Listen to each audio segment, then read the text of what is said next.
आसंता 21 तारिख जाए राज्यर विभिन्न स्थान रे वर्षा संभावना रही।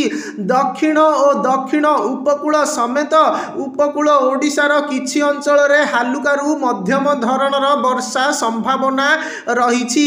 आगामी 24 घंटा रे हालुकारु अत्यंत हालुका धरणर वर्षा किछि स्थान रे हेबार अछि। भुवनेश्वर स्थित आंचलिक पाणीपाग विज्ञान केन्द्रर निर्देशिका मनोरमा महांती कहिसंती राज्य रे आगामी 5 दिन पाई पाग मुख्यतः सुखिला सह मेघुआ रहिबो, किंतु गोटे दुईटी स्थान रे वर्षा हेबार संभावना अछि।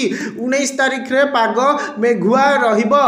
पुरी, केन्द्रापड़ा, गजपति, जगतसिंहपुर, कोरापुट, रायगड़ा जिले में हालुका वर्षा संभावना रहिथिबा बेले गोटे दुईटी स्थान रे मध्यम धरणर वर्षा हेबार अछि। डिसेम्बर 20 तारिख रे मध्य वर्षा लागी रहिबो। उपकूल ओडिशार किछि अंचल रे वर्षा हेबार संभावना रही। आभ्यंतरीण जिले में हालुकारु मध्यम धरणर वर्षा हेबार अछि।